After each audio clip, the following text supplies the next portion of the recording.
yung kamay. Tasan yung kamay bago kayo bumalik sa inyong puwan. Lilinagan ko mabuti yung katanungan ng marami. Kung mabuti ang Diyos at mahal ako ng Diyos, bakit hindi gumagaling ang aking karamdaman? Kapatid, kapag hindi ka pa gumagaling, mayroon pang kinikinis sa buhay mo ang Diyos. Amen? Si San Pablo, sa kamay niyo muli. Si San Pablo Apostol, binigyan ng kapangyarihan ng Diyos, pinagpahayagan ng Diyos, subalit may kapansanan na hindi gumaling. 3 ulit siyang nanalangin, subalit ang sagot sa kanya ng Panginoon, Pablo, ang biyaya ko'y sapat. My grace is sufficient for you. For my power is made perfect in weakness. Ang kapangyarihang kuhaan niya ay mararanasan mo sa gitna ng paghihirap mo. Purihin natin ang Panginoon. Purihin ang Diyos. Asa na tayo? Pangilan na tayo? Number 3. Okay. Third, God demonstrates His goodness in His promises. Ipinakikita ng Panginoon ang kanyang kabutihan, kaganang loob sa pamagitan ng kanyang mga pangako. Promise, sabihin nyo. Ulitin nyo. Okay, taas ang kamay. Pangako ng Diyos na kapag ikaw ay kusang sumunod, malalasahan mo ang lahat na magandang bagay sa balat ng lupa.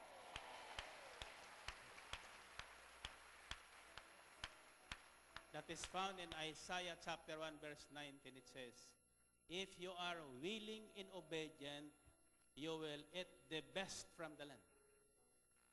Kung ikaw ay kusang susunod sa akin, kusang loob na sa akin ay susunod, lahat na magandang bagay na pangarap mo, darating. Amen? Ayan ang susi. Kaya pag sinabi kong tayo, tayo.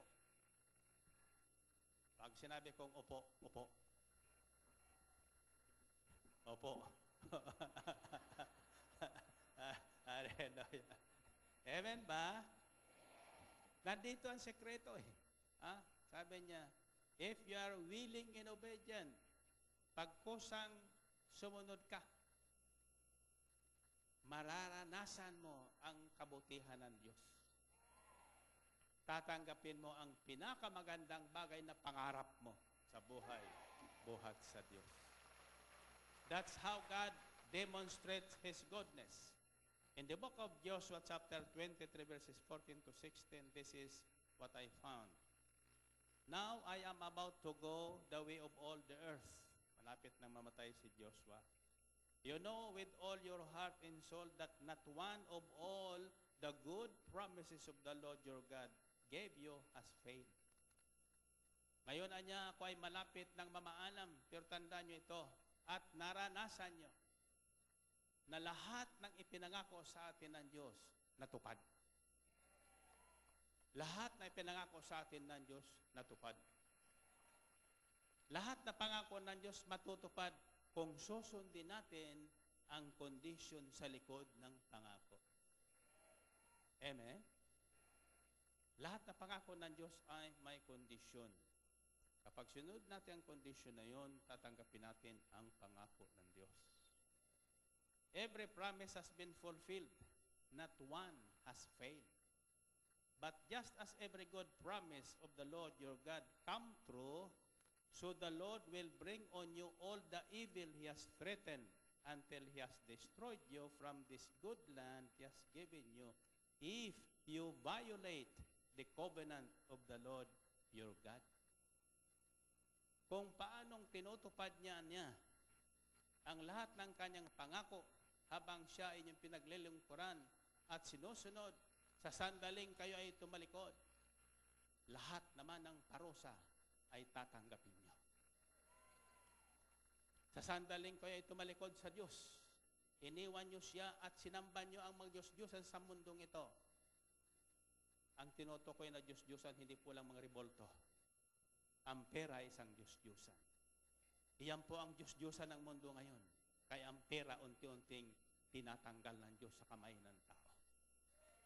Kapag ang pera o kayamanan ay siyang naging Diyos mo, kapatid, magigisa ka isang araw ang magigising.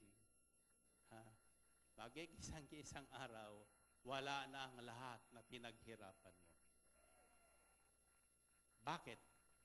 Sapagkat mahal ka ng Diyos. Ayaw niyang mapahiwalay ka sa Kanya dahil lamang sa pera. Pero pera ay bibigyan ka ng Panginoon. Money is not evil. It is the love of money that is the root of all evil. Hindi po masama ang pera, kundi ang pagmamahal sa pera kaysa mahalin ng Diyos ang nagiging ugat ng lahat ng kasamaan ng mundong ito. Amen ba? Purihin natin ang Panginoon. Purihin ng Diyos. Every promise has been fulfilled, not one has failed. But just as every good promise of the Lord your God come true, so the Lord will bring on you all the evil He has threatened until He has destroyed you from this good land He has given you, if you violate the covenant of the Lord your God. Yan. Anong covenant? Anong covenant? Kasunduan. Kasunduan. Ito madalas. You know, the most effective prayer is a prayer with a covenant. A prayer with a promise. For example, no. Lord, pagalingin mo lang ako. Magpapatuto ako kung kailan mo gusto. Amen? Pinagaling. Nangangatog ang tuhod na magpatotoo. Naririnig ko magpatotoo niya, sabi ko, ang gaan naman ng kanilang pangako. Ako, nang mangako sa Panginoon, ang sabi ko, Lord, pagalingin mo lang ako, iiwan ko ang lahat, paglilingkuran kita. Iiwan ko ang lahat, paglilingkuran kita. Madali pong magpatotoo. Amen? At ang pagpatotoo, it's not our choice. It's God's choice. Siya ang magdedesisyon kung saan ka magpapatotoo. Sa sulat, sa entablado, sa radyo, o sa karsada sa kanto. Yeah, that's true.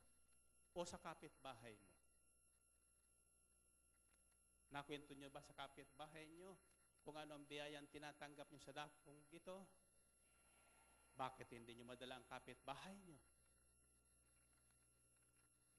Kung nakikita sa inyo ng kapitbahay nyo ang pagbabago ng buhay nyo, ang kisayahan na nakikita sa inyo in spite of the circumstances that you are going through,